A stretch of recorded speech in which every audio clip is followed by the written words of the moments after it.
Okay, so I'm in an awkward seating spot again. I'm sharing my little space with Stella. And I opened the curtains. I had started already and it was just curtains back there. It looked so boring. So I opened these ones even though it's not even 5:30 yet. So maybe you'll see the light come up. I don't know. Maybe I'm going to talk a couple hours. I'm not sure. I feel like I'm going to be talking about the same thing. It's crazy. Okay, well, first I want to do my hair. Because when I went to the store the other day, I got some fresh rosemary, I got some cloves and cinnamon sticks, and so boiled all of those, which smells really good. So boil all those, and then you have like I don't know, a hair elixir, and so that then you drain it apart, and then you have the liquid. So I washed my hair with the first night or the second night I made it, because I was gonna just use it in my spray bottle, but then I was like, I should just do a whole rinse on my hair with this. It's supposed to be really good for your hair, all those things. And so I just put it on, and then I left it for a while. And this is where you got to kind of keep working on your elixir that you make, and your hair, like really figure out your formula or something of what works good for you. Is to me, when I rinsed it, it was just the same as the apple cider vinegar. It had like this weird kind of thing. Oh yeah, and I also had got an artichoke. And so I had all this artichoke water from boiling the artichoke. And then, so I looked it up. What is the artichoke water with your hair? And it said it's really good for your hair. It puts a coating on it. It's really good. So I was like, hell yeah, put that in there. So then I was like, okay, so maybe it's just too harsh. Maybe I left it on too long. Maybe I just need to put it in and rinse it. Maybe I do with my texture hair. I need to add a little bentonite clay or that other clay that I have. Like there's different clays, and I think that helps. But I don't want to pull all of the moisture out, see? And to me, it's kind of like long hair gives you like an added, not an added burden, an added challenge, because if the bottom of your hair gets drier than the top, and I keep just brushing and brushing and brushing, because you can tell sometimes when your hair just starts overreacting and just like pumping out this coating that goes on your hair. And so then it's like, okay, so I've upset my hair again. What do I do now? Like every time. And so, I've definitely had to put some of the cornstarch stuff on. And, oh yeah, and I also, because normally I braid my hair to go to bed, because my hair will just be like wild and twist around my neck and wake up strangled by my hair. Ah, get away. And then, so I was like, okay, just braid it. And I used to always get headaches if anything was back there touching.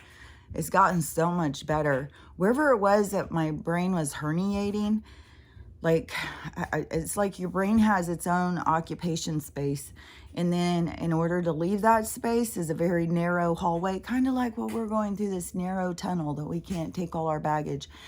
But in that space where my brain was trying to leave and be sucked down, because if you don't know, that's an enclosed system. It is an enclosed pressurized system, the spinal fluid system that goes up into your brain and stuff. And so when it got a leak, it sucks all the fluid out, but then it starts sucking your brain out.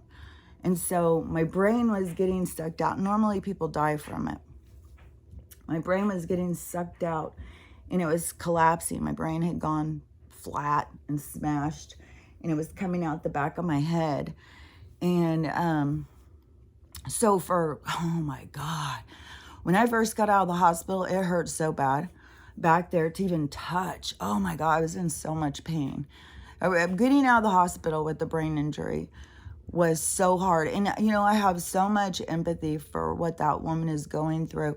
And it was like a God's, you know, I was so happy to find out that she didn't know in the hospital. She didn't know any of the stuff.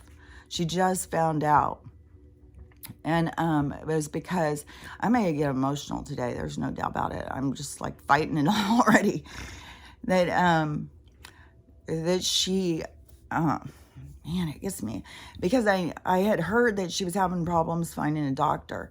Anybody who's gone through any kind of malpractice knows, like, I mean, a lawyer and a doc, yeah, I'm all fine. But that's probably, that is probably why that one had taken me and put me on so many meds. I just saw a young girl who had a suitcase full of fucking meds and said, this is what my doctor has given me over the past year or something, 2 years. It was a whole fucking, like, an overnight bag, suitcase full. Not a big suitcase, but, you know, like the gym bag full. And she was young. But, you know, I swear, it's like they wanted to kill me for a while. Like, it was like so many different attacks. But it was, it is like, man, some of this stuff is hard to explain. And then I start getting all over the place. Okay, because like so some of the footage you see of Alabama, you see, people have slowed down the footage and stuff. You see an entity jumping from person to person. And only on the white people. It's jumping from person to person. And so it was making me think a lot of things. I was thinking, oh, that's why the melanin, that's why they want the melanin out of us. They can't overtake us. Like I keep saying, there's something about making us into droids. And I even think the fact that we can go out and get suntanned in the sun, that's why they don't want us in the sun. They don't want us activating melanin inside of us. But I don't know. I really was kind of like, man, that makes so much sense why they want it out. These entities want to be able to just jump around and get into us. But then you also got to remember there's really strong ancestral, or like spirits. And if you're feeding a dark spirit, you know, it is inside of you anyways. So anyways, but so how was I putting that together with about, I don't know, maybe I already did with the melanin and the jumping, because there's definitely reason why they're after the indigenous people, and the whole thing on Hawaii just gets deeper and deeper. And that is one of the things that I definitely want to talk about. But I wanted to finish the hair thing and the sleeping thing. Because the hair thing, so you just got to figure out your own stuff, you know, your own flavors, what works good for you, and just try different things. Or, you know, just keep using shampoo. And I mean, there's definitely, you know, it feels, like I said, it's like programmed into us. Like you feel like your hair will feel dirty because it will feel like, you know, oh, I'm supposed to wash my hair when it feels like this. But it's like breaking that program. But it is an automatic response. Just go in, use the stripper, strip everything out of your hair, and go back to that. You know, my hair has nothing on it. It's, but it's also left to all the environment, all of the attacks from all of the chemicals and everything else. And it, man, just one after another videos of these people just frying their hair off. And then I don't, like, people are so much more concerned about just the hair looks than they are about the hair, its role. Like, they really just are like, oh, well, burned off their hair, big fucking deal. Just glue on some fake hair and call it good. So strange how people are just so disconnected from their selves. So man, I don't know. So, and then the sleeping thing, because normally like about, I don't know, I think like 7 o'clock I start looking like, oh good, it's almost time to go to bed. Because sometimes the days just kind of just drag, even when I can find stuff to do. But right now I'm really having a problem. I don't know what to call it, but motivation or something, like doing my kombucha. It's like, oh my gosh, I already gave one of my big jugs to my mom full of starts. And then I have this other one and I haven't even made the next batch. It's just sitting in there. And it's just like, it's something so simple. I've done so much. And everything just feels weird. It just feels awkward. It feels like, I don't know how to explain it. There's just so much weirdness. When I left yesterday too, because I left for a minute and I ran down to the store. And when I did, as soon as I pulled out and got onto the portal 542, I swear to God, and I just saw a woman doing a video. She was out at the Grand King and she was saying there's a portal. And so she could be standing here and then she could reach her hand out and the whole thing would start changing the sound and stuff. So it started going like you could hear like crackling through. That's what, people don't get.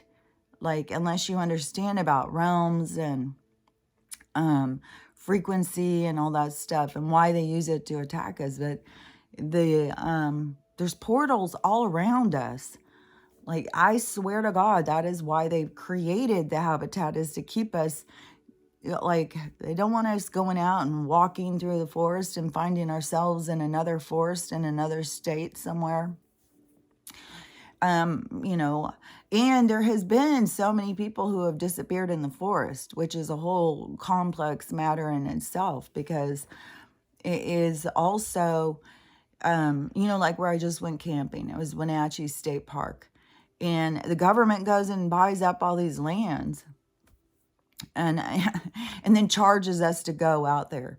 Like, they wanted to charge us to spend the night. This turned into a thing too, one of the nights, or the first day, because there was a bunch of us like arguing, because there was some of us that were like, I'm not going to go pay. And then there was other ones, well, you got to pay. We'll pay for you. You got to pay. And I was like, fuck that. Fuck the fucking government wants to come and take away all our goddamn free lands and charge us to go and stand on them. They can kiss my goddamn ass. And I did pay $10 the last time, but this time I was thinking, okay, well, we're going to go camping. We're just going to pay for one camp spot. And but they want you to pay each car. Well, as this party went on all night, there's no goddamn way that they could come. And there was no way. They could not have counted tents. The cars were so long. They were double parked. There was cars that were like all along as far as you could go on the road. But then they would run out of spots, so they just started parking and blocking people in. It was wild. It was wild. I have never been to anything like it. It was so wild. And I've been to Barter Fair, and it was, Barter Fair even was like, you went down to a certain area, which was a giant flea market. And then the camping part, and the reason, I don't know, there's the Barter Fair is, like, you can go, I guess you can just barter, but I don't think, there may be people in there bartering, but it's more like a big flea market. But at the flea market, you can also buy plants, plants that you can take. And so, oh yeah, that girl who had the big old bag of drugs, she went off all of them and she started just doing plants, but in a pill form. Like, those are out there, and micro dose thing of but it has really good results, especially for people who have depression and stuff like that. And then also the cannabinoid thing, where I keep hearing, I don't know one guy for sure. I'm hearing a bunch of different people talking about, but the the cannabinoids in your body and stuff that needs the cannabinoids from the plant in order to feel like you are, in balance, like you are homeostasis or something. So it's good for you because it's like something in your body needs or something. And so that helps so much.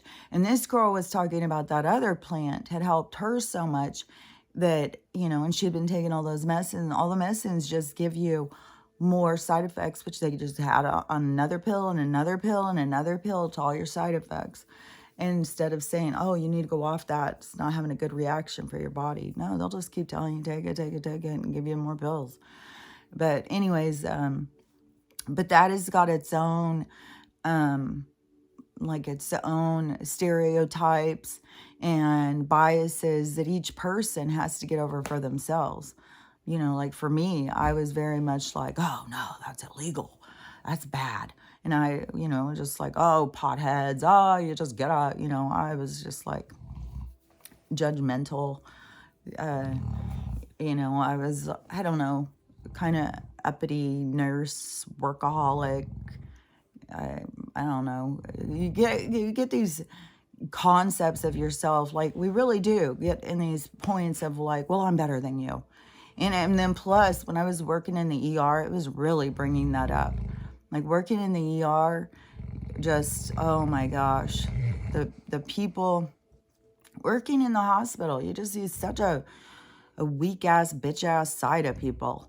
I mean, people just become so whiny, so like, oh, I'm sick, somebody take care of me, oh, nobody cares about me. Like, oh my God. It's like permission to be a whiny ass bitch if you get sick.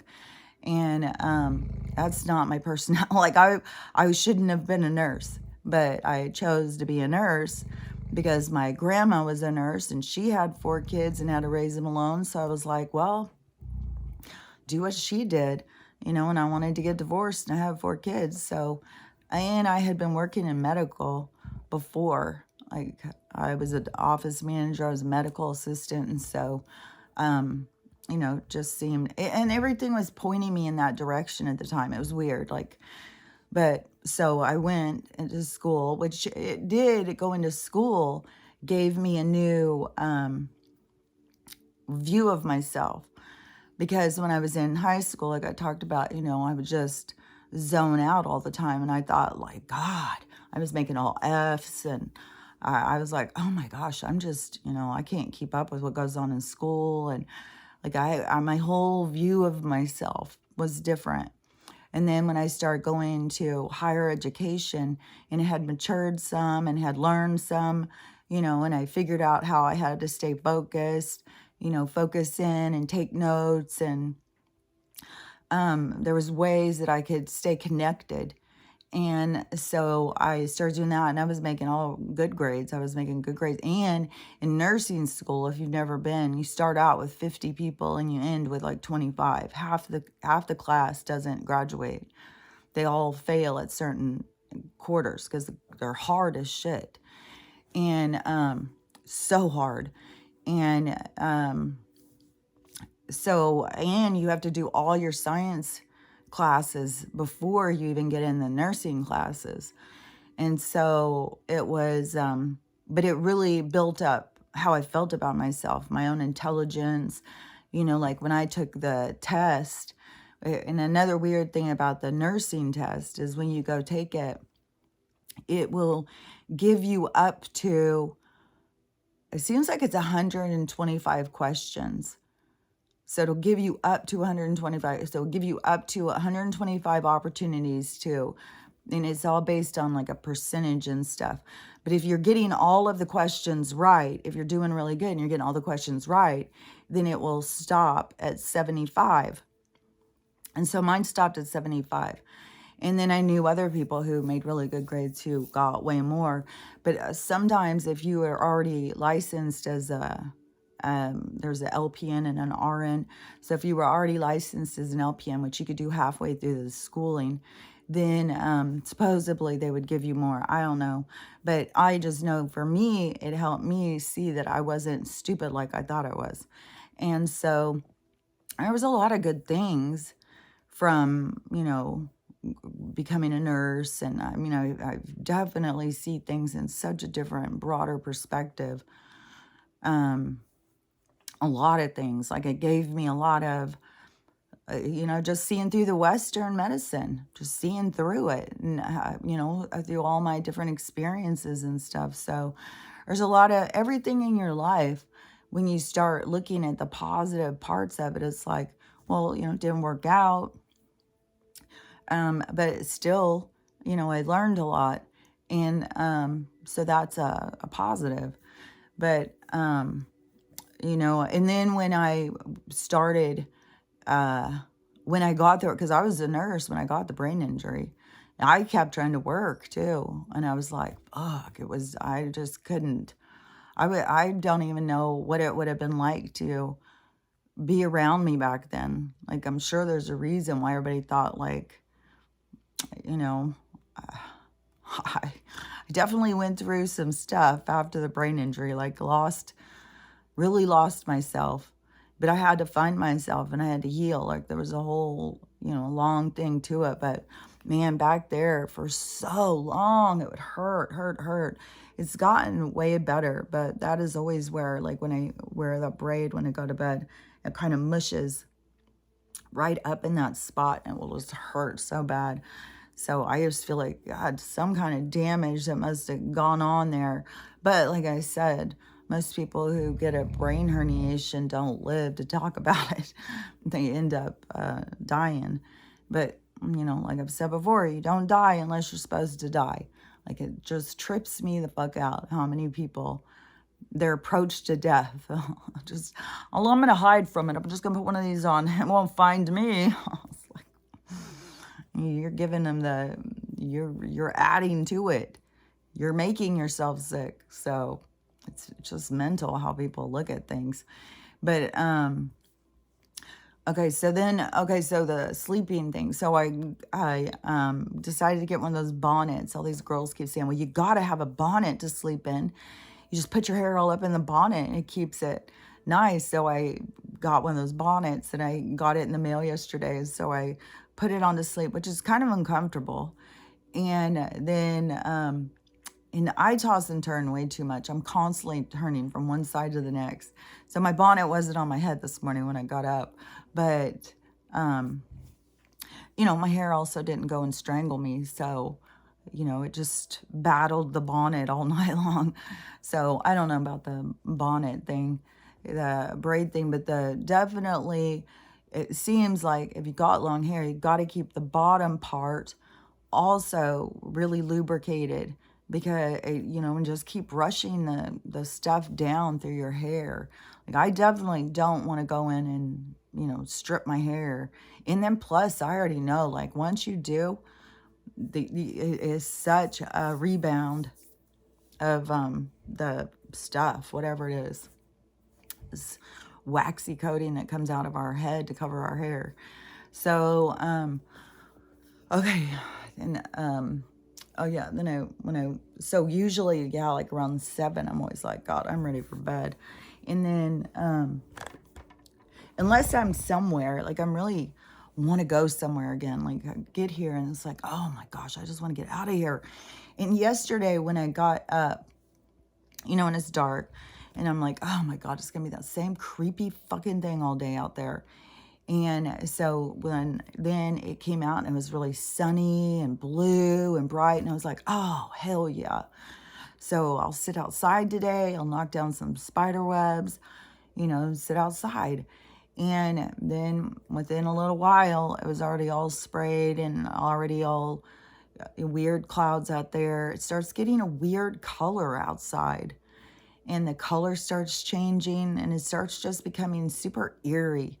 And then it was they get real cold. Well, today now we've got a heat and a heat disaster warning. It's so fucking absurd. I'm so fucking frustrated with all this shit. How it just goes on and on and on. It's like, fuck. God damn, it fucking goes on and on and on. Fuck, it's frustrating. But we just got to keep remembering, this is our time in the desert. This is our time of being impacted. And so, and seeing this shit. And so they fucking sent us out this thing, whatever, excessive heat index for the next, danger, danger, danger. Yeah. The danger is you motherfuckers. In your fucking goddamn machines, fucking your laser beam machines or whatever the fuck. They don't even need those. They'll fucking use drones and just come in and shoot flames on trees anyways. And those ones, well, that's even better because then they can see right the spots that are ready. Oh, there's a brown spot. Aim for that one. Fuckers. So now I go on and look and I think, okay, so what are they doing with the temperature? Like it's been fucking frigid. And so it's supposed to be up. Oh, God, it might almost be 90. Okay, so you're giving us this big goddamn warning for the next week. We're going to be in a horrible heat thing. And the temperature is going to be maybe go up to 90. Like, so you can't even get it fucking hot enough for your goddamn heat index, but you're going to put the warning out there so we're prepared. So we know, like, okay, well, the fire's coming. They've got us all prepped up for it. And, they've already burned up above, like we're Canada. They've already burned, I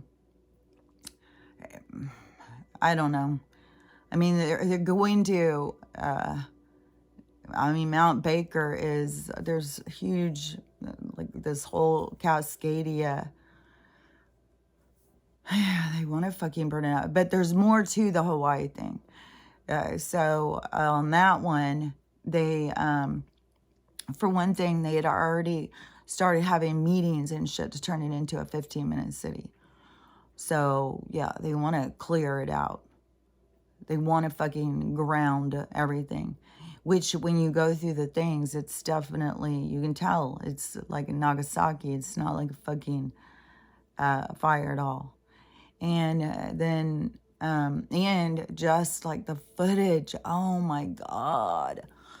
The footage of all the cars, like what was I fucking saying for so long about the evacuations? Like, don't go towards their evacuations. See, they know they've limited people in certain places. That's why they do these motherfucking attacks in these very controlled situations. And so they, the evacuation was really fucked for these people. Like, no matter what, it was fucked. Like, and it was fucked on purpose. And so, but when you see the footage of, it was horrible, the footage of the inside the cars, like seeing what the people were trying to drive out of, like it was fucking insane. And scary as fuck. It was totally a scary movie. Now I've seen so much footage of all these different people, so they're all trying to evacuate. They're stuck in these, they're stuck in traffic. Like I've been to places like Galveston or certain places where, even where I'm at, like we don't have like a whole bunch of roads. Then you have, I've talked about the evacuation here. Like, we're going to get fucked. That was something I was told when I first moved here by a geologist. We're fucked on the evacuation. And so it's like there too. And so all these people are waiting on this road in traffic and can't go. Everything is right next to them burning. And so people started running out of their cars and jumping into the water. There was nowhere to go. And there was people with little kids. There's all sorts of people, like horrible stories where they're having to go and run through the flames and jump with their kids and shit into the water. And fucking embers, everybody was like, it was the most scary movie you can even imagine. Like, it's crazy what some people they're going through. It's so fucking intense. So, and embers and stuff are blowing up and shooting out into the water, and the people are running across, jumping out with their kids and getting in water. The water, I guess, was this person who I heard talking about it, how crazy it was. He said the water was like up to here on him, and you had to be out there 6 or 7 hours just out there in the water watching everything burn up. You had to know where. Some people started swimming, but there was a hard current too. And so, you know, I'm sure there's a lot of people who drowned. I'm sure there's like one thing after another. The hospital's full. They have one little hospital. It's full of burned people and stuff. So tons of people got burned, but you know, I mean, they goddamn exploded it. And so more things too is these properties, these lands, these were indigenous owned land that the indigenous people were not giving over to the tourist industry, not giving over to the corporate. I mean, it's just like fucking Avatar, the movie. And so they go in and just, you know, blow it up.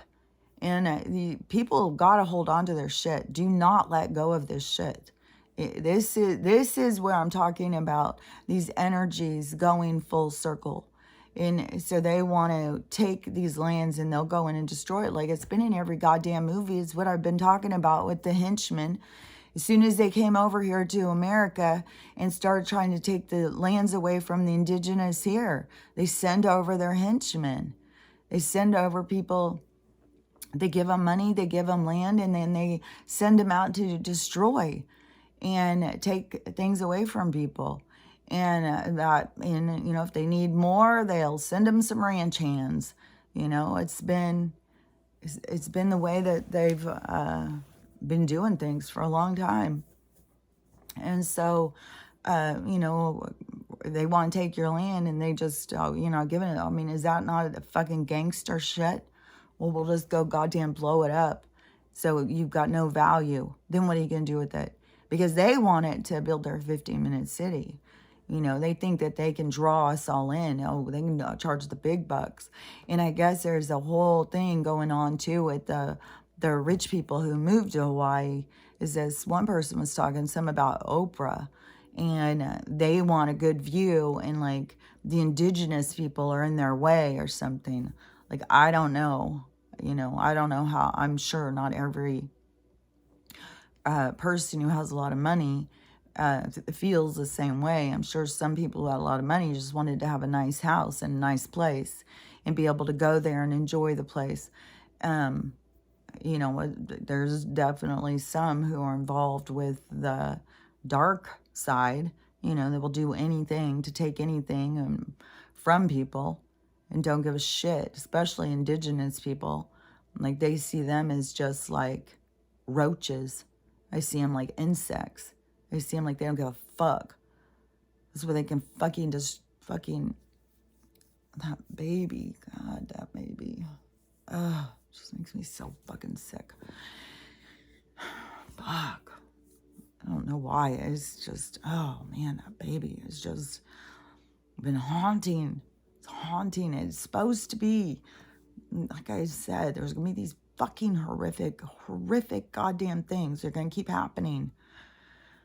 Because it's got to go bad. It's got to, like, there was bad things that was always happening, but we just kept looking the other way and looking the other way. So now we got to get hit hard because we weren't paying attention. And those of us who have always had empathy and caring for all people, oh, man, it's hard. And like, if you didn't know, I guess, you're twice as likely if you're darker skin that your birth is going to go bad. Like, you're not going to take a baby home.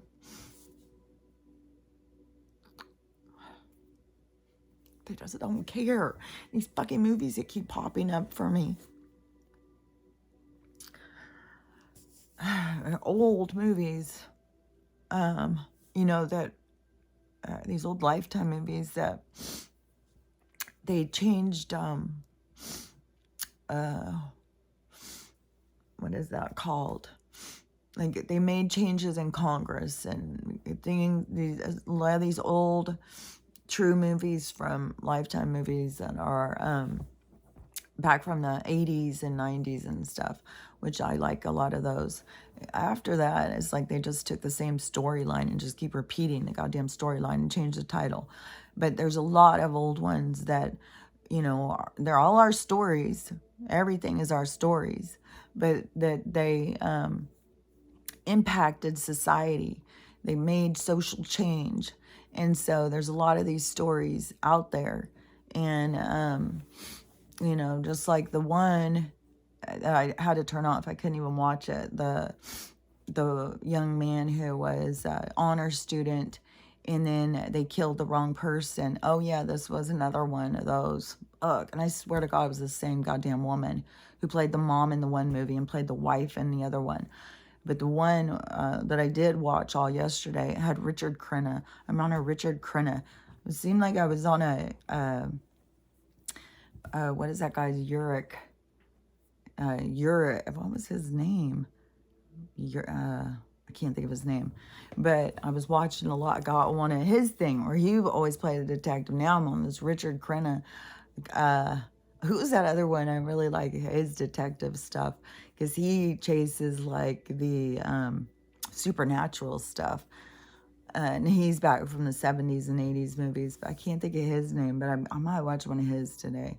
But anyways, I've been watching these Richard Crenna ones, but this was a big case in Boston, and it was cops, and there's a whole thing about the Irish. There's always been a whole thing about the Irish. And, when you go back to the thing, like I said before, there was a whole thing about the giants in Ireland. Is red hair comes from the giants. That's how red hair became a thing here. Now, I've got red hair all in my family lineage, but there's, it seems like that there's things, in certain places, like each place has its own energy, its own things that have been going on. So, I don't know whatever, all this shit that went down in Ireland, but when they came, a lot of the ones, and maybe they just, during their attacks and wars there, they just tried to get the ones that they thought were, no morals and send them over to be the henchmen over here. But it became very like gangs. Like there was like Irish gangs. Like the Irish were definitely, in America, there was like a whole war between the Irish and the Irish seemed to be pretty racist and stuff too, but they were also at battle with the Italians, these different gangsters. And so there's some really bad people who have come over here from different places and, made a mark in our society. And so, there was a lot that went on about that. But so, I've heard a lot of different stories, from the East Coast. Like when you come over to the West Coast, even if you go down south, it's not like that. Like, but you go over there, like they have boroughs and places where different groups all kind of gravitate towards each other and stuff. And so especially back like in the 70s and 80s, which I don't even know how far back this all goes, but that the Irish, I don't know if they were in a takeover or something, but there was a lot of Irish cops, and they would stick together, but they would be, they could be criminal, but they were in the place of power. It's like what they like to do with the henchmen. And so the are also instigators. That's what I call them now, instigators. Is that so then these ones were cops, but they were Irish cops. So Irish cops stuck together. Irish, whatever it was, that they would stick together. And so in this story, there was some guy who had robbed some store or something. It was like such a petty crime. But these cops were going to go and find him, I guess, and went and sat out in front of this one project housing place. And a car pulled up, And I don't know how much it matched what they were looking for, but they didn't bother. They just went up and killed the guy. And the guy happened to be a dad. And because they killed him sitting down, they didn't even know how tiny he was. He was a really small guy. And the guy who robbed the store was bigger. The guy who robbed the store was like 6 foot and skinny. The guy who they shot in the car was like 5'4" and heavy set. And he had 3 kids and a wife. And even when the darker skinned woman started trying to fight for her rights, that they had killed the wrong person, they just went up and just shot him.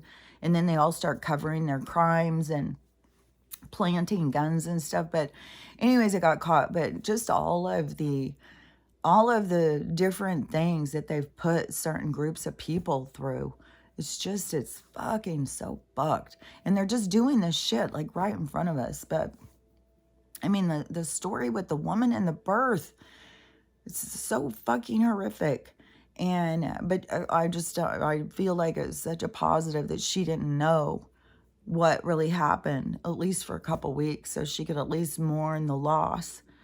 And, when you see the pictures of her right before she went to go give birth, and she's got this big, round, happy face and that huge belly that's about to burst. Oh, my God. Oh, it makes me so... I lost a granddaughter, too. Probably. It's fucked, man.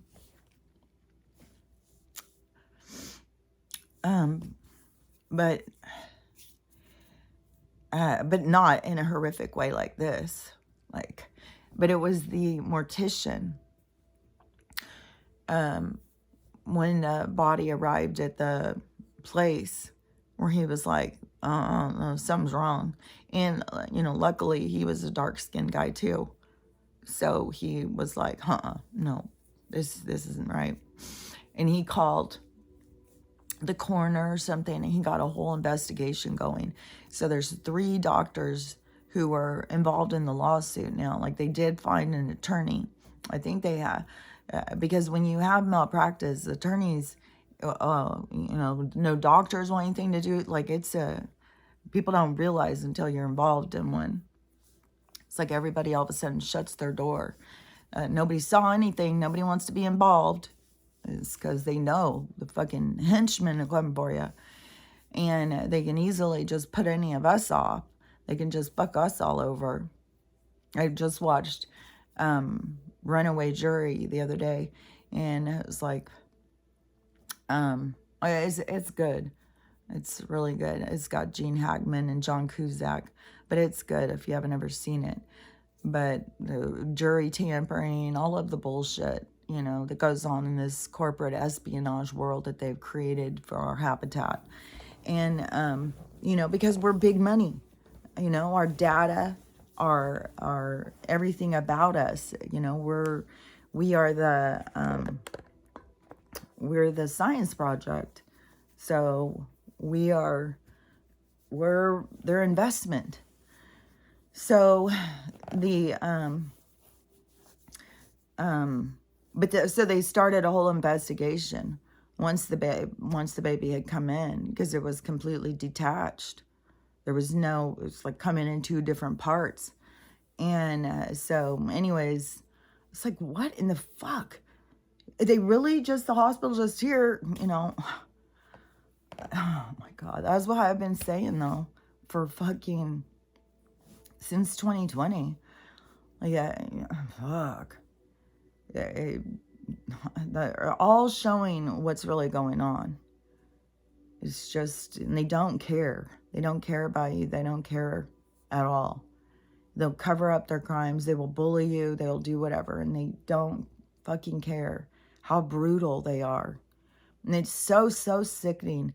I just can't even fathom a doctor just going in and pulling on a baby's head to get it out. What in the holy hell? Like, she should have been reaching up in there. Like, whatever was blocking, like if it's the woman's pelvic bone, Then you reach up in there, and I've had this happen. That's why I know, because I've had it happen with both my last ones. One of them, they had to reach up in there and pull my cervix and pull the baby through it. And then one of them, they had to reach in there and pull her head down and push it down because her face was caught up under my pelvic bone. And she came out with a big bruise across her nose. And so I know, and I had a midwife. Luckily, I didn't have one of these fucking idiots. And so you go in there and you push down and you find the baby's shoulders. And all the lubricant. They fucking fill you with lubricant. These motherfuckers don't give a good goddamn about anybody. Don't give a good goddamn about a little fucking innocent baby. All the goddamn, everything was crushed. Oh, God, I can't wait for these people to fucking get justice. All the justice that needs to come in this world. There's so much. It's got to turn the other direction. Fuck, and this is just, oh my God. It is like we're in that round door, but it's like feeling so trapped right now. But that feeling so trapped is why there's so many of us out there just pushing harder and harder and harder. We're pushing so fucking hard. It is going to bust through, but when it busts through, it's going to be fucking people falling down. Because the energy we're pushing up against is so fucking hard. And so when it pushes through, it's going to be like fucking like a circus show. Like people falling. It's going to be, but we're going to get through. And we're going to go the other way. And people are going to start getting, what's due to them. And, what they're trying to do in Hawaii. Just, you won't give us your shit? We'll just burn it fucking down and take it from you. And kill people. Kill your grandparents. Kill your grandkids. We'll just kill whoever. We don't care. They don't care, they don't care about the relationships that we have or we establish or how important they are to us. They only care about money and taking from us. And then it's the people who all will jump on the bandwagon and buy whatever they're selling. That's the problem. Is when more and more people wake up to the atrocities, then they stop being like, I don't want to buy anything from you. That's when it stops. Is when we start saying, no, we don't want your shit. We don't want anything from you. We don't want your good goddamn jobs. There's so much shit coming out now with, now they've got AI to fill this job, AI to fill that job. All the jobs are going to the fucking AI, the robots.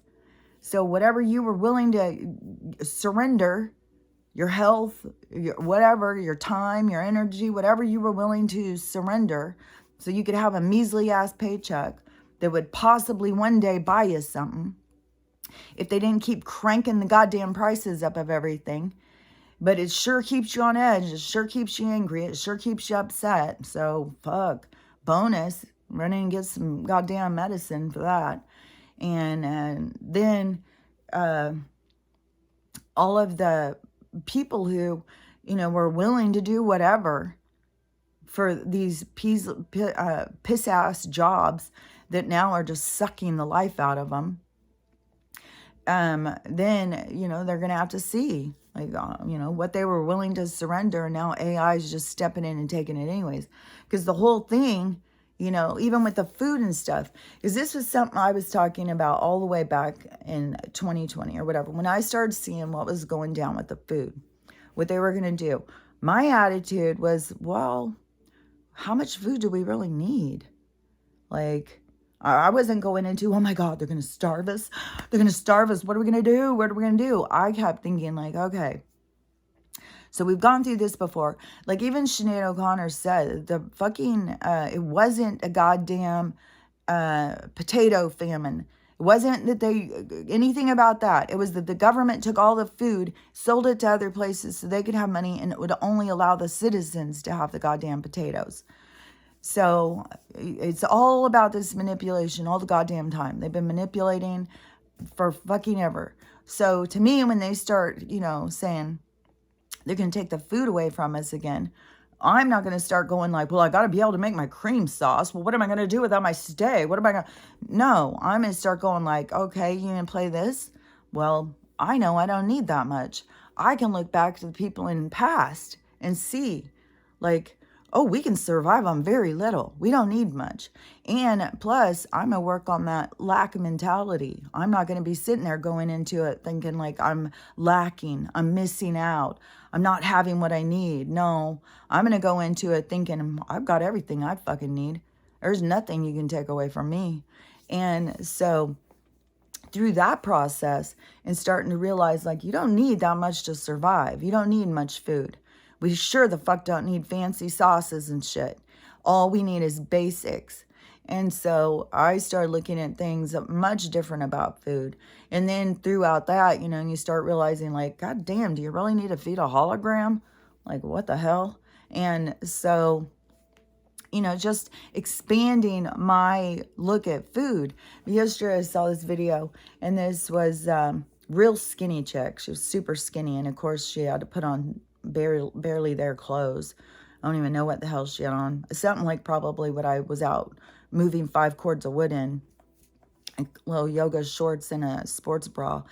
And but her video was to show, it was like she was basically saying, I didn't watch the whole thing. It was stitched anyways, because as soon as she started, well, I don't eat this and I don't eat that and blah, blah, blah. Like you don't need to eat this and you don't need to eat that, some kind of thing like that. And I, was like, yeah, that's true. You really don't. It's all changing how you look at things.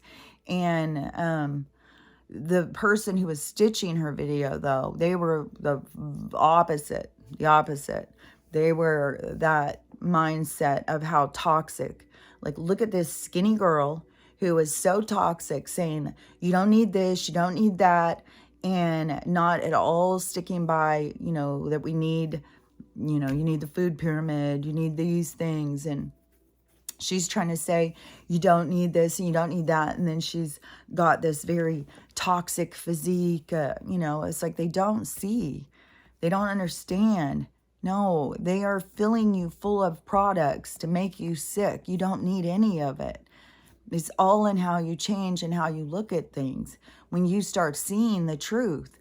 And so, but that is how they twist people's minds into this toxic belief system.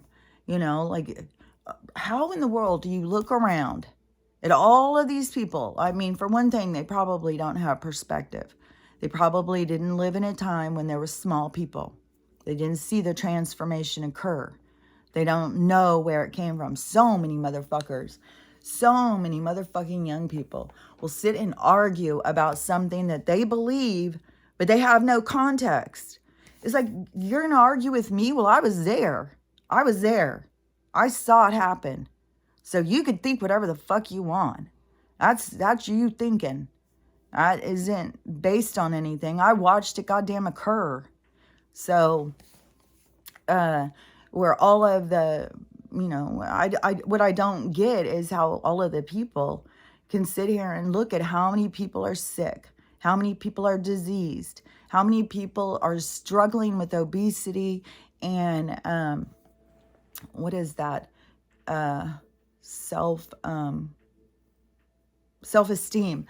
And due to their feeling out of control and stuff. And, the whole thing is telling you, well, you need to eat this, you need to eat that. And then making those foods not healthy for us, making them not good for us, taking away the nutrition. And like rice. There's so many things that they've taken. Wheat. Like you can read about the wheat belly. It is a book. Like they do these certain things to the food. So it makes you gain weight.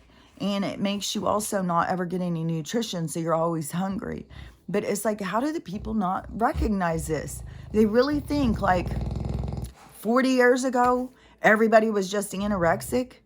Everybody was just toxic. Yeah, women were a lot more concerned about what they look like. They were a lot more concerned about staying a certain size.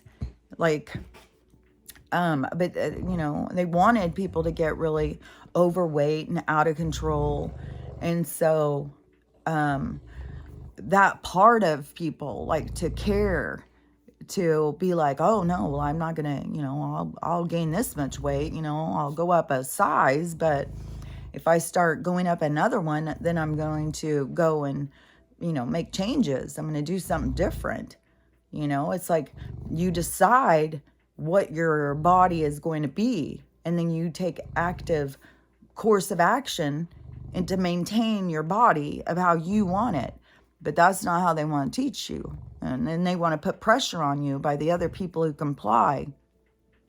Will just eat themselves into sickness, obesity, and feel like shit about themselves. And then they want us all to join in, and everybody, let's just all get fat together and sit and feel depressed together. It's like, no, you can, just like that little old lady went up to that woman and asked her, why are you so overweight? Is like the people who are overweight don't get it. It's in your hands. You have control over this. It's all in how you look at things. You don't have to have so much food that you're sick and overweight. There's a lot of stuff going on. And, you know, I would say just start healing, but there's people who go through their healing and lose weight and then still have to go through their healing. They still have a lot of things that keep coming up. Some of them, you know, is that they go and then they start seeing how people are treated. Like when they get thin, they're treated much nicer than when they're out of shape. And that bothers them. That starts their healing. So there's all the things will lead, once you make a step towards doing something positive for yourself, all your steps will keep leading you towards healing. Oh, this fucking burping every goddamn day. I swear to God, it's something with the fucking atmosphere here. I just feel so certain of it. There's just something weird here. It's just so fucking weird. And I don't know, there's something weird. It's just so weird.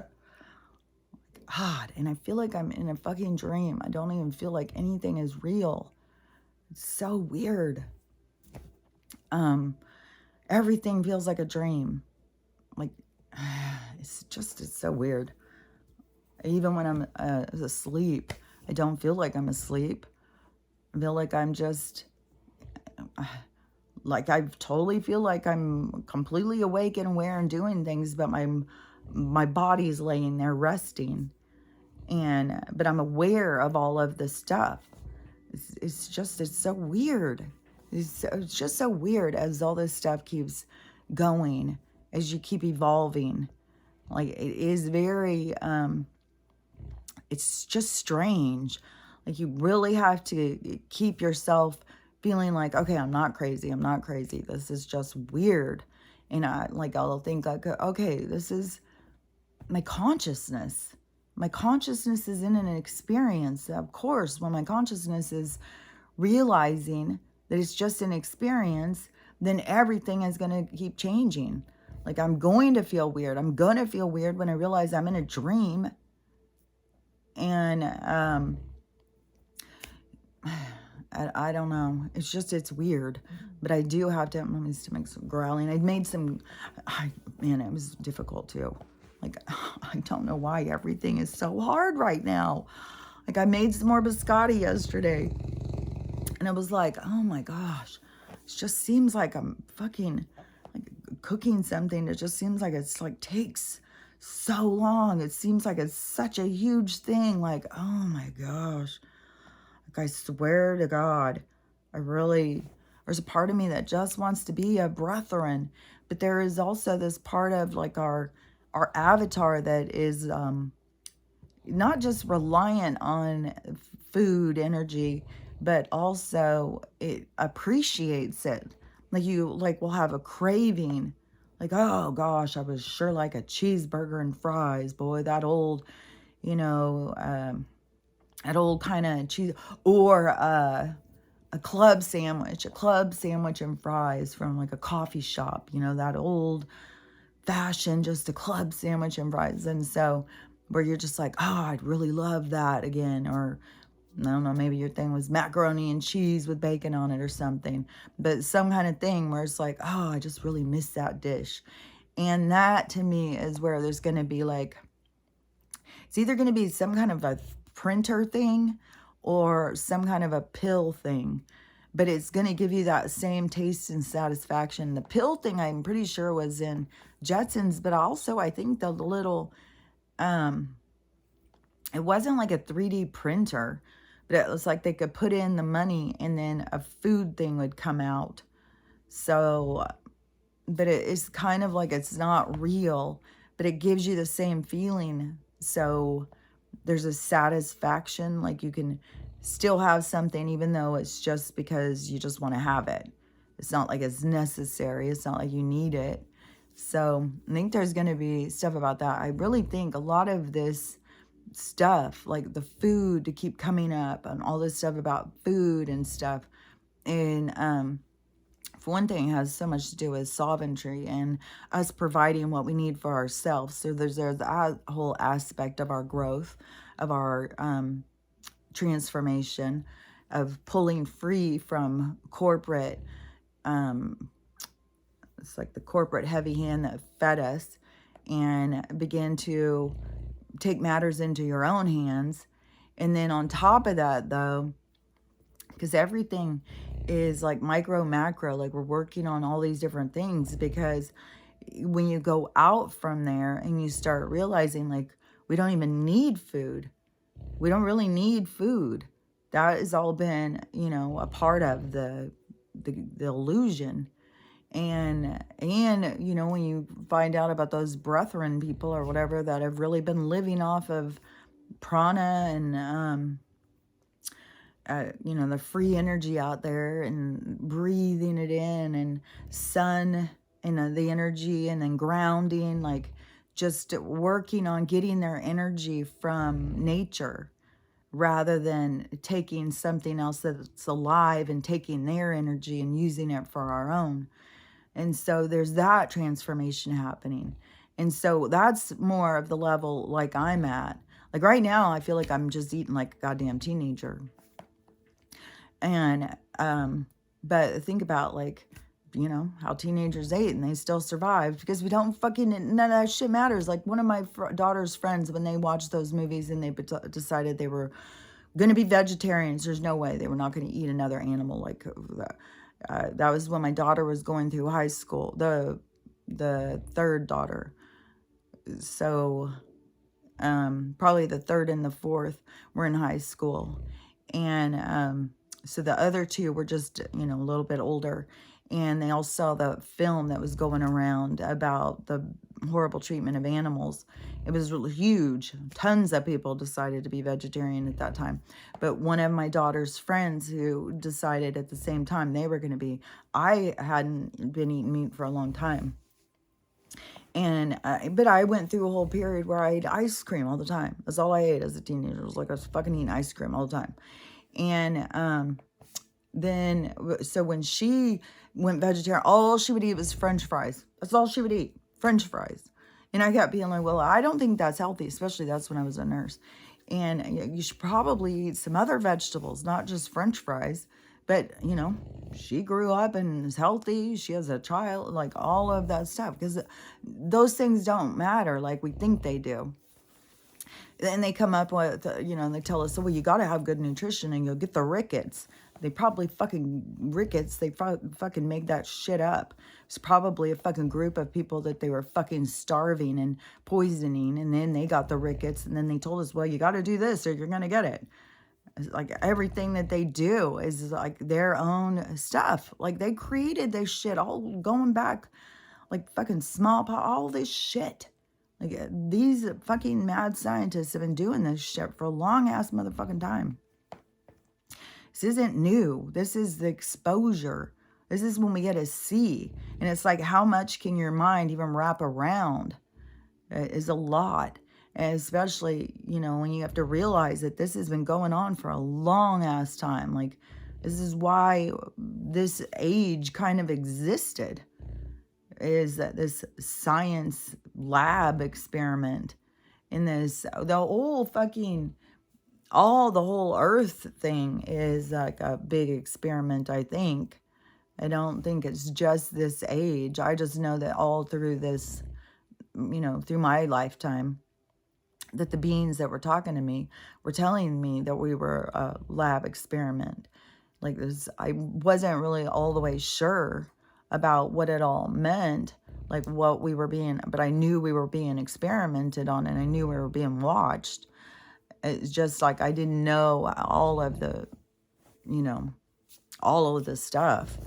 Like I participated in Western medicine, and besides, the experiments do go beyond that, because it seems that the big experiment for the universe is about us all coming together, even though that we all have differences and difference of opinions and different perspectives.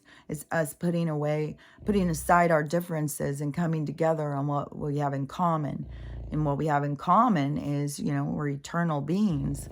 We should have the common good in mind of what it is that we want from ourselves, but mostly people want it from each other. They don't want to make much demands on themselves, but then they get angry at the people who are not giving them what they want.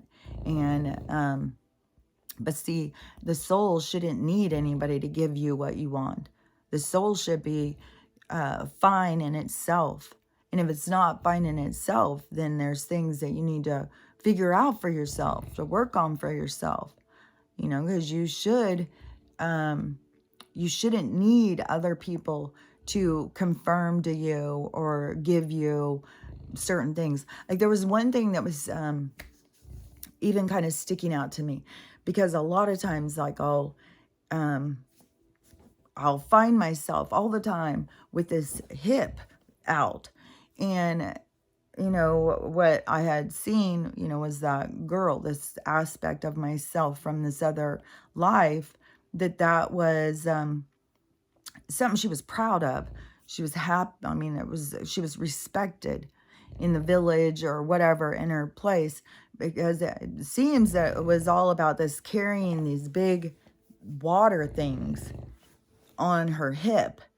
And but whatever, these people that would go and do that, they were respected in the village, as being strong and stuff. So I swear she just is like a part of me, and I will always find myself, like I'll just be standing there with this hip out, like I'm so proud of my hip jolting out. And then plus my scoliosis, so I'm always like, how much of that is all different things in my life or lives. And so, but with her, always out there, and it isn't out of ego or pride or anything. It's like this person is just so joyous. They're just so kind and loving. I'm really happy to be a part of her, or her to be a part of me. But, and I don't know if it's some kind of reminder or something, but anyways, I'm always having to pull myself back in to straight. And so like, I'll have to feel like both feet on the ground, both, like I'll feel myself pull in and try and become very like erect. And so I will, keep doing that. Like I'll do it all the time. And then one day I was sitting there thinking, oh, well, when so-and-so comes, I'll just tell them, remind me, if you ever see me standing all crooked, remind me to go straight. And then it was like, no, you don't ever tell somebody to remind you, have them hyper focus on what you're doing. No, you don't want to do that. You want somebody else focusing on, oh, stand up straight. Oh, go. No, you don't want. And why is it somebody else's problem? Why is it someone else's business? Why do we put things off on other people and tell them, like, here, I can't focus on this. I can't pay attention. So you do it for me.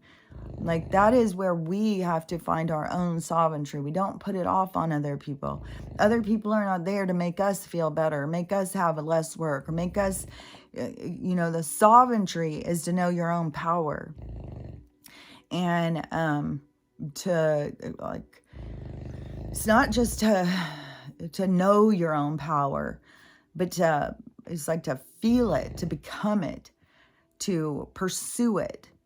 And, to is like such a champion of self, you know. But like those kinds of things where my guides will, you know, point these certain things out to me. It was like, oh yeah, that's so true. That is so true. You know, I don't want somebody else pointing something out to me. I don't want to be lazy and put something about me off on somebody else. Like, you know, here, you do half my work for me. Like, if I want to pay attention to myself and I want to, you know, straighten my spine or whatever, then it's up to me to participate in that evolution of self, to, you know, acknowledge the different beings and characters that, you know, that you are a part of, that are a part of you. You know, to me, it has been, you know, always this, they come out as characters. Like, you know, just like when I was saying, when I was doing all this work here, it was like in 2020 when they started shutting everything down. And I was like, well, I'm going to start doing work around my house, start doing this or that, you know. So I started doing different projects around the house. And, what was it? Oh yeah. And there was things I didn't know. And it kept going on and on. So I kept adding on more projects. But there would be a lot of things like, well, I don't know how to do this. But it was like all of a sudden my hands would turn, they would change. And my hands wouldn't look like my hands. They would look like this old man's hands. And it was like an old man. And he knew things to do. And he would tell me. He would show me. He would just start doing them. And so I would take it as that was an aspect of myself from, you know, something in my DNA that is expressing to show me, like, we have like a library inside of us from all of our different experiences and what we've learned through different times and different ages. And so I don't think it is like, you know, this, you know, ghost is hanging out, just comes to get inside of me to show me how to build things. No, I think it's a part of myself, a part of whatever I'm connected to. And it can be, you know, this universal library that we have access to. And it can be that just how I perceive when I'm going into that library, that I get like a live action figure. Like, you know, I just know that the universal consciousness that is out there for us all is real. That's a real thing. There's all knowledge out there. Everything that we need to know is out there. And our connection to all things, to all people, but it is so much more about, you know, connecting to that soul side of yourself. That soul side of yourself, that's the side of yourself where you do realize, like, you know, I don't need to eat. Like, what are they telling us that we need to eat for? And because that is like lower states of consciousness. That is like, you know, it always got to me, the brutality of nature. Like, I've never been able to sit and watch those shows. It makes me sick. I don't care how many people are like, well, it's the circle of life. It's nature. It's what else that. To me, it is a low vibration existence of, you know, I just look at things a lot different than a lot of people. And I think it has to do with just that connection I found to my own soul such a long time ago. Like, you know, like where I say, you know, your spiritual journey is you connecting to yourself. This other thing that they keep trying to tell people is that the spiritual thing, you know, is, it's like they're not giving you the whole recipe. Because the biggest thing to me, like starting my spiritual journey, my biggest thing was pulling free from what I was being told was what I was here for. Like the whole religion thing, having to pull free from that all that time ago. You know, it was a huge, huge thing. People, like, just like people don't realize, like, now with all these heavy people, that there used to be thin people. It's the same kind of thing. It's like people don't realize, like, how fucking big that was when everybody was going to church. Everybody was, well, Jesus, well, God, well, you know, and all I could see was the hypocrisy, the lies. I did not see it at all the same as the other people. And I didn't want to be a part of it. I didn't feel it was honest. I felt like it was very distorted. It was very manipulative. I could see it. And still there was so much pressure for you to participate in it. And as soon as I pulled free, I'm telling you, you became like the weirdest person in the world. And it wasn't just like to your family. It was like everywhere you went. It was like, you know, like now, if you go anywhere you go, so what do you do for a living? What do you do for a living? Well, back then, I swear to God, it was like, so what is your religion? So, it was, you know, everybody knew if somebody was Catholic or Christian or whatever, like you had to have some kind of identifier. It was very important to that period of time. And, you know, for a while, I would just say, well, I'm just spiritual. And people were like, well, what the hell is that? Spiritual? I don't know. I just go by my spirit, like my soul. I just pay attention to my soul, my spirit. And it's like, well, that sounds like some made up shit to me. And so maybe you're worshiping the devil. You ever think about that?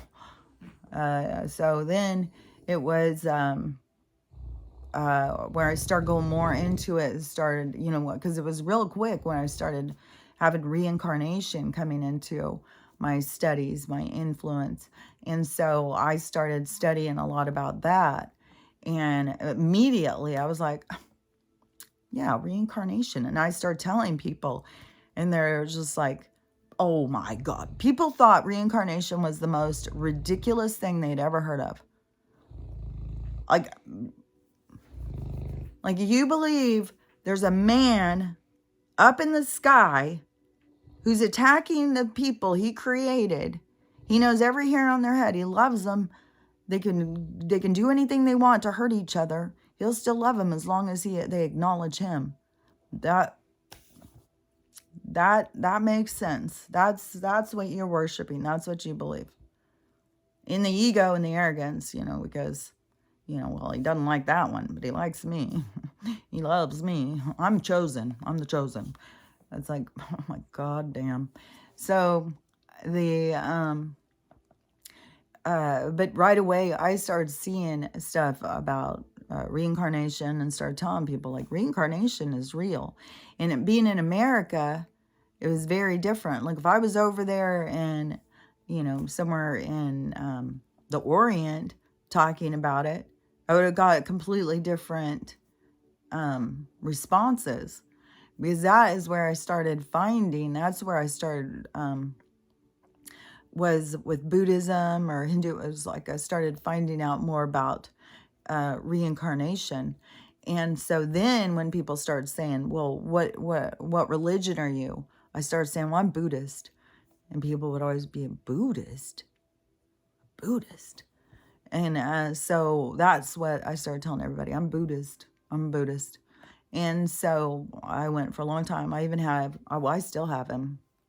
I have a big Buddha, but I had a big Buddha out in front of my yard, and still got him sitting outside. I've been carrying him around with me ever since I got him. And he's huge. And so then, but that is where, because people couldn't understand. You had to be something. You had to have a label that associated with what you believed was God or something. And people in America didn't want to accept weird things like that. And so I was always, you know, just being called weird and stuff. And when people would start talking about things, you know, and say, yeah, but reincarnation, well, past lives, blah. You know, people would just be like, that is not real. There's no past lives. It's like so strange to me. Like I can literally remember past lives. How can you say that past lives aren't even real? Like it's so strange. And so, anyways, there has been that whole thing to me, where I had to become strong in my own knowing about spirituality and stuff. But so I kept studying stuff. I was always looking for, what happens when you die? What happens? What are the people who have died and then come back? What do they say happens? And like going and just studying about that, trying to understand, what my soul, what is my soul? What is it doing here? What are we doing? Why are we here? And so keep going into that, trying to understand. And that to me, becoming that sovereign being, that sovereign understanding, being true to yourself, true to what you feel on the inside, not being influenced by other people who think you're strange or unusual, and they, want to get you to blend in and fit in and be a part of what they're a part of. And for you to stand strong in yourself, to me, that is your sovereignty. That is your spiritual.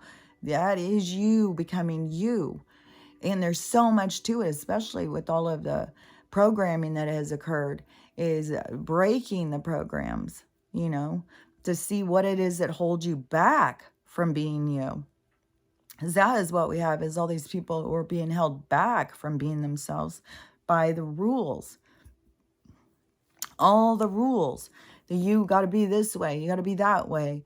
And how many people have formed who they thought they were by all these rules, and then their spirit starts waking up and starts questioning, why are we doing this? Why are we doing that? What are you doing here? What are you doing there?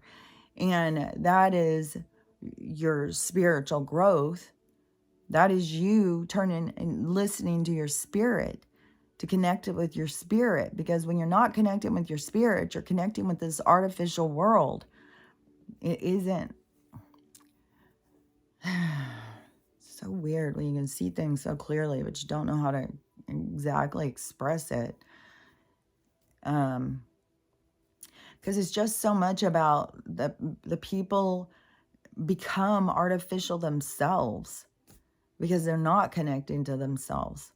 But anyways, that is all about the spiritual evolution to you, is you connecting to the parts of you that you can't see, and then overriding your ego of you need to fit in, you need to be like everybody else, overriding that system and being, I need to be truthful to who I am. I need to be my truth. I need to understand my truth. I need to represent my truth. That's what's important. That is you being a true spiritual being, is being true to yourself. Not, well, I got to do that because everybody else is, so I got to be this way because everybody else says. That's when you're not being true to yourself. That's when you're not being true to your own spirit. And so that is your spiritual thing, is to find your truth, to be truthful about who you are, what you are. That is, and it, yeah, crystals, like I wear this one all the time. It's a healing crystal. It's even charged from the energy enhancement system. So it's quantum charged. And they supposedly never lose their charge. I've got a bunch of different ones. I even have one for my person that I've had sitting back there this whole time. But anyways, the and crystals, they have their purpose when you get more and more connected into those things. But that, having all the crystals in the world isn't going to make you a spiritual person. A spiritual person, like a person who has all the crystals in the world and they're still living a fake, false life, trying to be something they're not. So, it's crystals or any of these other things like meditation and nature walks, and all are really important to your state of being, to who you are. You will find that importancy when you need time to reflect, when you need time for your own self to go out without all the madness interrupting, and where you can go and get through the noise so you can hear who's whispering in your ear, what they're telling you, where you're going, what you need to do, why this happened today, why that happened yesterday. Like, you need to go into those times. So yeah, that's a great spiritual practice. You need to have time of reflection. You need to have time to yourself. And nature is a high vibration. You know, when you are struggling, you know, go sitting in the mall is going to be intense. You're going to feel everybody's energy. When you go out into the forest and you go sit by yourself, you have the energy, the frequency of nature all around you.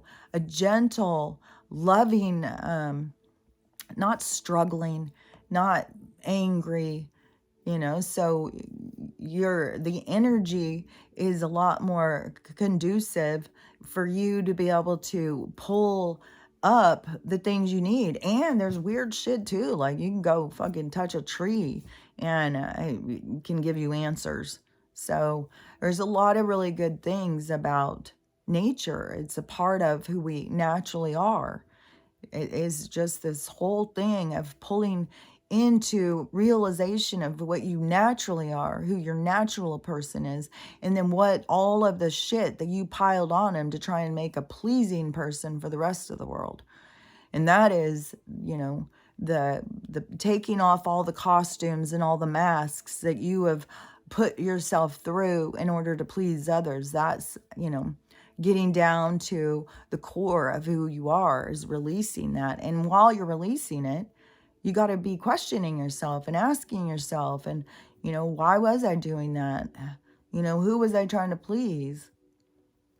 And that is the dismantling of all of the falseness of who you think you are.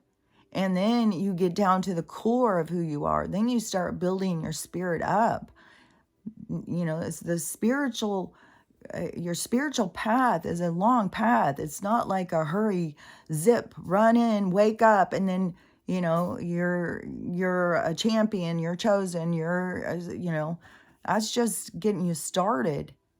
You know, it's the waking up is just, it's the delivery system. It is the, you know, now you got your package. Now what are you going to do with it? So, and there's a huge connection, and I can't say how it's going to be for each person because so many people have been so disconnected from their soul. But they'll also find that where you were disconnected, it was you weren't listening. You felt shame. You felt angry. They were talking, but you told them to shut the hell up and go away. And you don't want to think about that. You don't want to feel bad about that. So then, you know, when you start listening, you're going to have some of that. You're going to have some shit you don't want to hear, you don't want to think about. But that's facing yourself, facing your demons. And there's a purpose. Because once you face them, you let them go. They leave. You don't have to, you know, keep battling them. Keep them quiet, you know. Keep yourself distracted so you don't have to hear them. No, this is the actual releasing, and it's a process.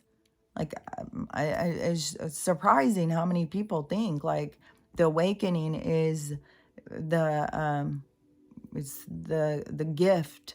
Like, the awakening is the gift, but it's just starting. It's just starting the challenges. It's just starting the work.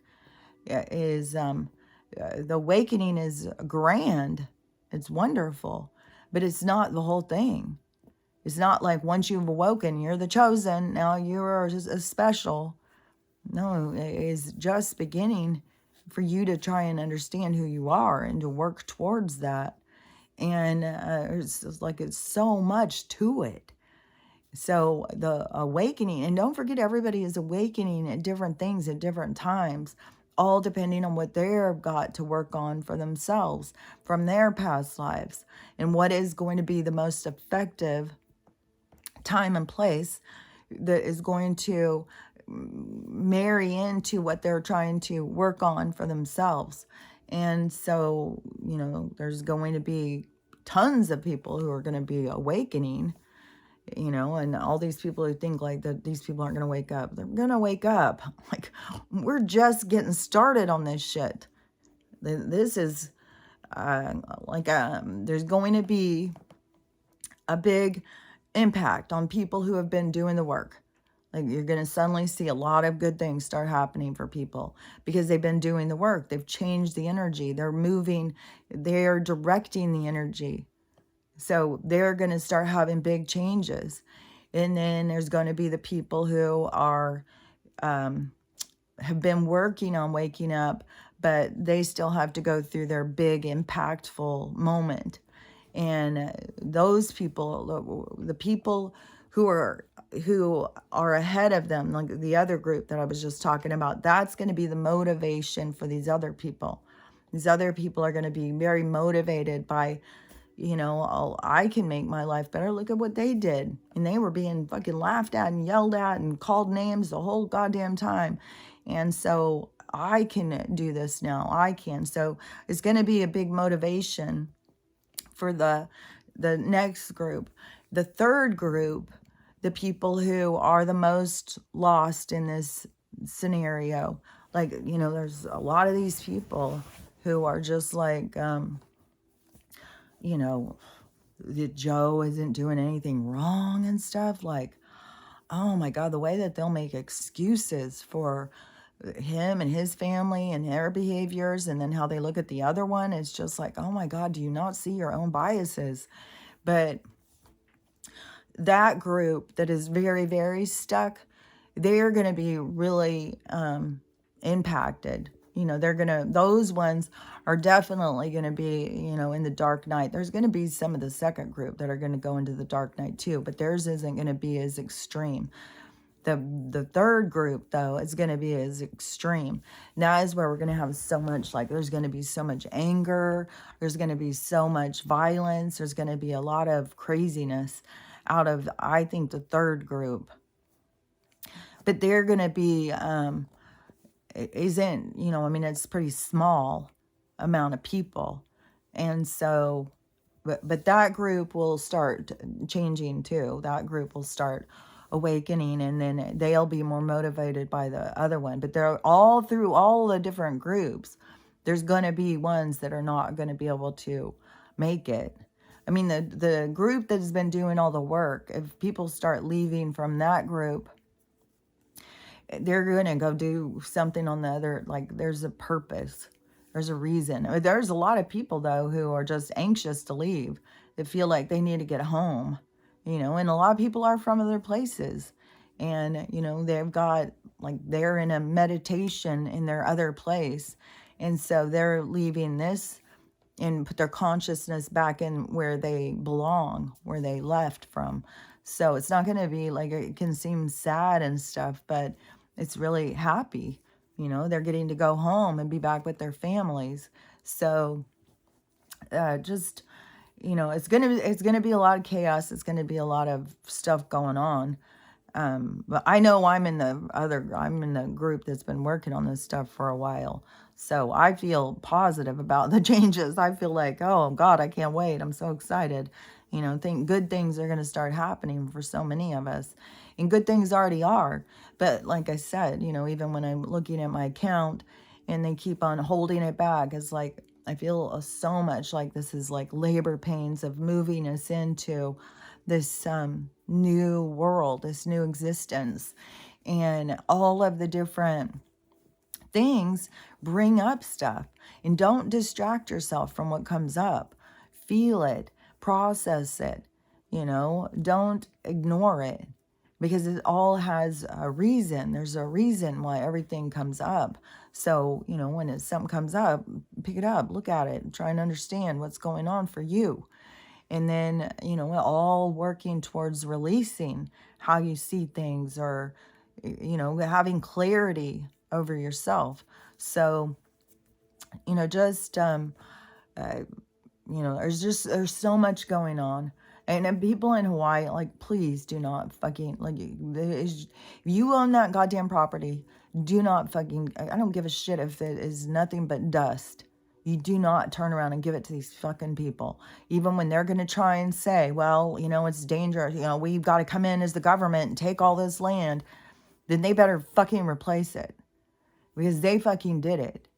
And they want that primo land, and so that they can make their primo 15-minute cities, so they can charge the stupid ass people who believe in climate change, so that they'll go pay $10 million to live in a 15-minute city on a Hawaiian island that's going to probably end up underwater anyways. But, you know, it's just is so fucking, it's so... It's going to be so nice when everybody sees the truth. Like, fuck. There's so many people who just talk about this stuff and they don't see. They don't see this stuff. It's so frustrating. You just want to come through and go and sit down with them and go explain it to them. Like, So, and none of this shit is happening because of fucking global warming.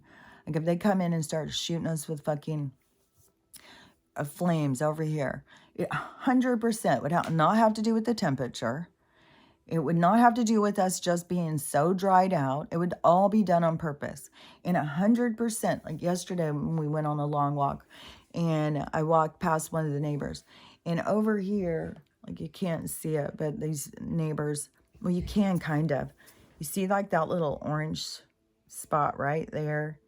And let's see. So weird when you're trying to move your hand looking. Okay, and then right there. So these are these really tall across the street. They have like a fence of these tall bushes. Those ones, a lot of people do them, these tall, skinny ones. So 2 of theirs died. So yesterday I was walking and another house has like a whole bunch of them out front. Almost every single one of theirs is dead. So, and the tree right behind it. So whatever they come and it's like they fly over and just like splash stuff down. That's what they kept doing last year. So I'm assuming that they're still doing them and we're still under attack. So every place is still under attack as long as we're being attacked. Or, you know, we're all, anything can happen and you got to be ready. You got to be prepared. And so what was I going to say? Oh, yeah. So they've come in and they've sprayed certain things, and then those little drone things fly around and find which to start the fires. And then plus, I think a lot of what they sprayed down on us is some sort of accelerants. So, you know, I mean, when you see that footage in Hawaii, it's just, but, you know, we saw that in California when they did that one.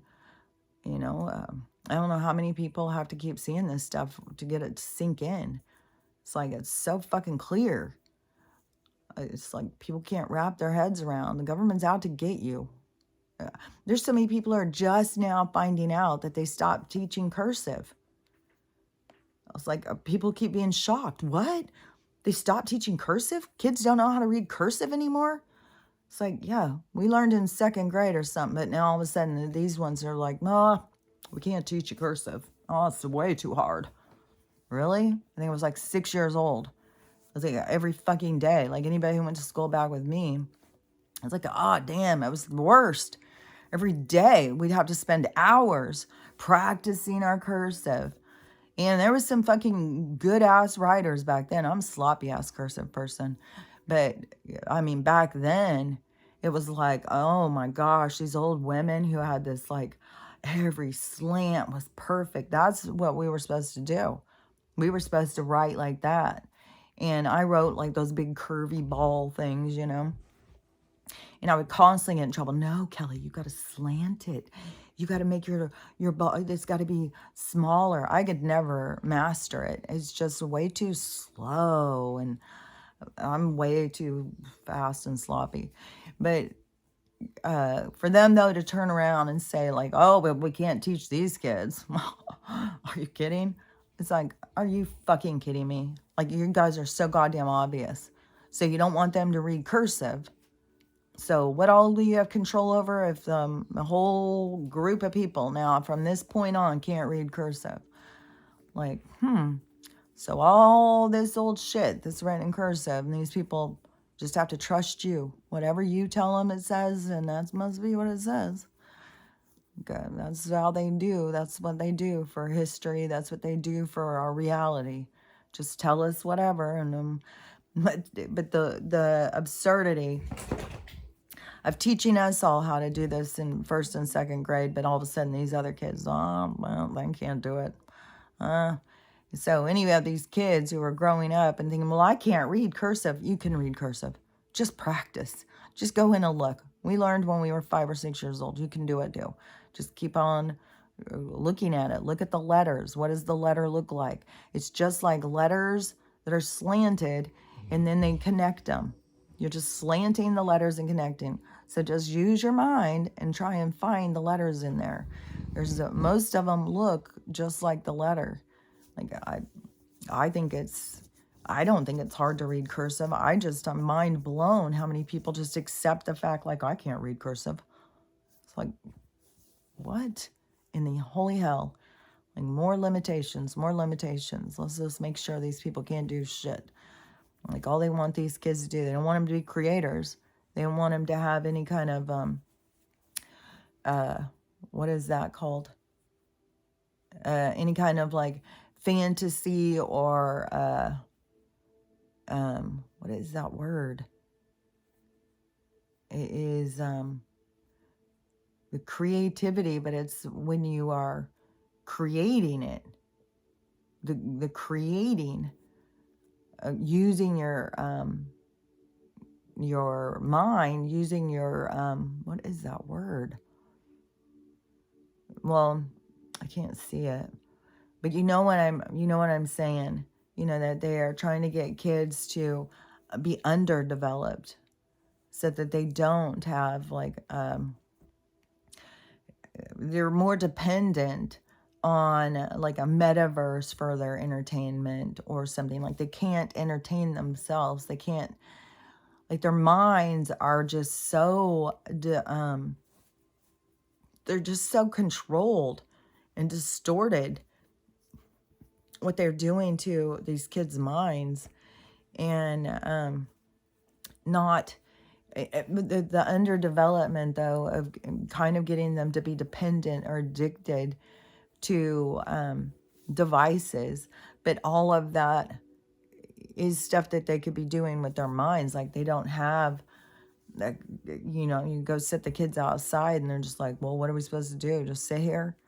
Like they don't know, like, oh, now we can go out and make adventure. But I have seen those 2 little girls go outside and start doing something. But besides getting on the trampoline, but sometimes it just is they just turn into fighting, just hitting each other and being mean to each other and stuff.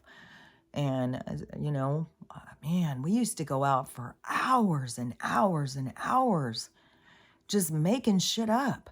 Like playing tea house or what, like you would play house and you'd have little tea parties and do all sorts of stuff. You could just do that for hours and hours and hours and just keep playing. It's like a fantasy. And it's like the kids can't do that so much now. Like, I don't know. There's a whole bunch of things that I think can interfere. I think giving them too many toys too. Like it was always a thing, like you could hand a kid a potato and a kid could go out and just play with the potato all day long. And then all of a sudden it's like, well, Hasbro and Mattel decided your kid needs every fucking thing. It doesn't need an imagination. It needs all more things that we can fill up dumps with. So anyways, now I've been talking a long while.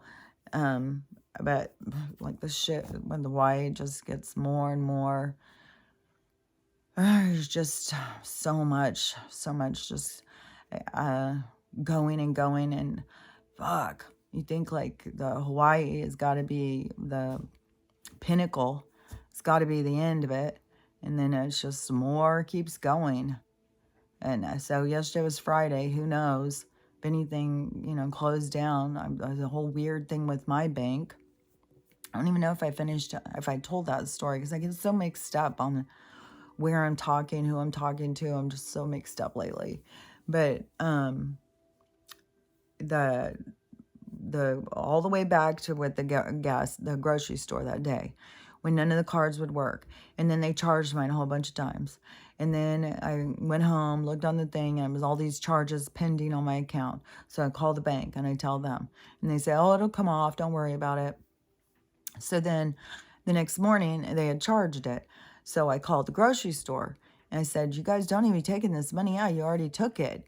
And the grocery store said, oh, we're not doing it. We got our payment. We're not doing anything. We're done. And so then I was like, well, that's weird. So I called the bank and they said that, I don't know, they were going to put it through the dispute center. They had taken out they took out 3 charges. And so they were going to put it through the dispute and they'd give me the money back. So they gave me the money back. And then it's been however long, couple weeks. And so then all of a sudden they took the money out of my account again. I hadn't even been to the store. They just took the money out of my account. And I was like, so I called the bank. And then it's just like trying to talk to the person. The first person, she just kept being, well, let me go ask my manager. Well, let me go ask my manager. Finally, I was like, let me just talk to the manager. I don't think that she's understanding what I'm saying. So the manager comes on and I'm telling her. And she tells me something. It's like, no, you're not listening to me. You're not listening to what I'm saying. This is a bank's error. The grocery store is not charging me again. All this was solved. All this was done. They're just out of the blue coming up and taking money out of my account. And so, I think she got upset with me there for a minute. And she goes, well, if you'd let me talk, I'm trying to tell you. And I was quiet. I didn't go into a big battle with her, but I was firm. And then she was firm back. And then, so she said she was going to look into it and go and all that. So then she went and the dispute center was saying a bunch of nonsense. So she called me back and she said, well, I see if they take it out tomorrow, then I'm going to call them back. They're saying blah, blah, blah. So I go and then it was taken out. And so she called me back and she said, well, I'm just going to give you the money back. I'm putting the money back in your account and we'll see, they should be solving this, but I'm going to go ahead and fix it right now.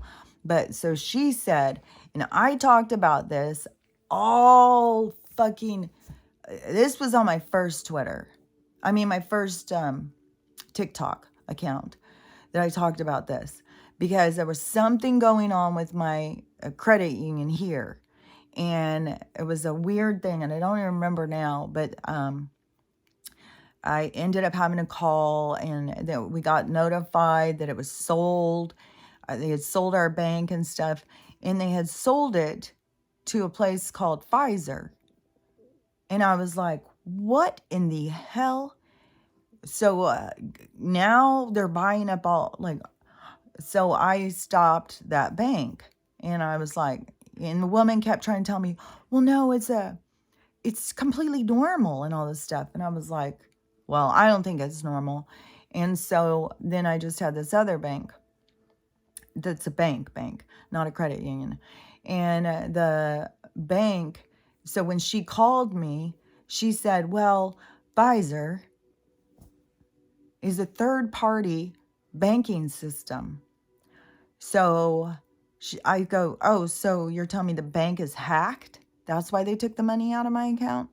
And she goes, well, no, it's like they're a third party. Like, it's really hard to understand because we have to go through them, especially with cards. So we have to go through them. So something has gone on with them where they've taken the money out of your account.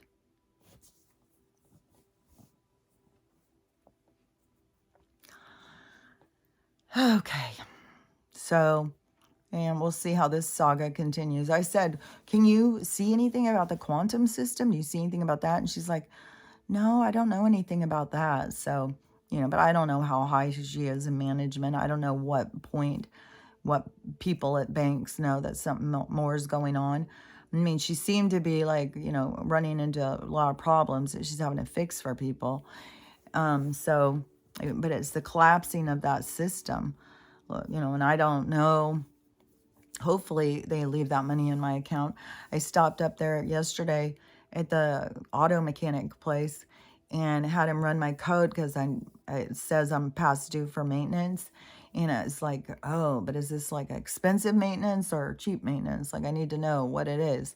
So anyways, it's an expensive one.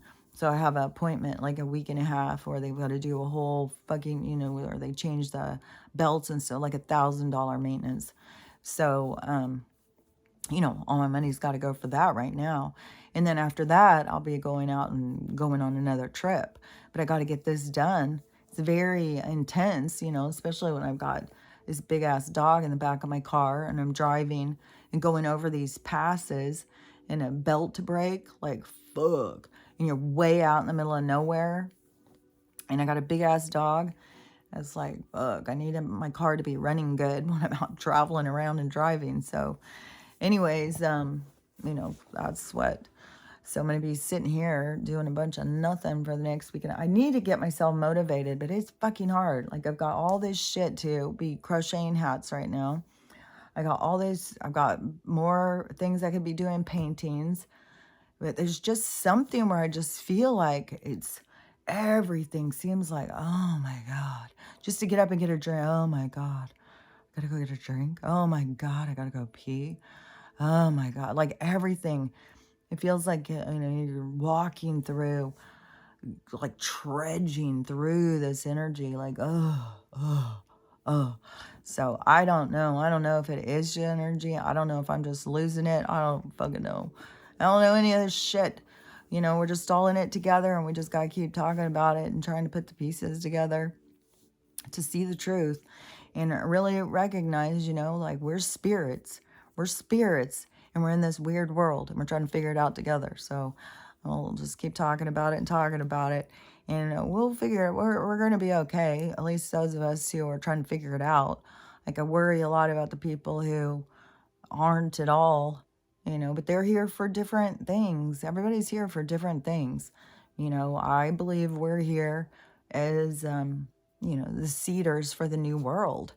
Like we're witnessing, we're changing, we're transforming, we're the developers of the new world. And it's not going to be the developers of this world are of the dark. The developers of the next world will be of the light. So focus on the light. Let go of all of the darkness that has attached to you through your life and really focus on the love and focus on the light and focus on acceptance, focus on forgiveness, focus on all of those, the best feelings in the world. Focus on those and wanting to share them and feel them, receive them and give them. When you keep focusing on that, and not, hatred and division and biases and anger and rebellion and all. I mean, we got to be rebellious against the powers that be, rebellion against the dark, focus on the light. So just focus on the light. And I'll talk to you later. Bye.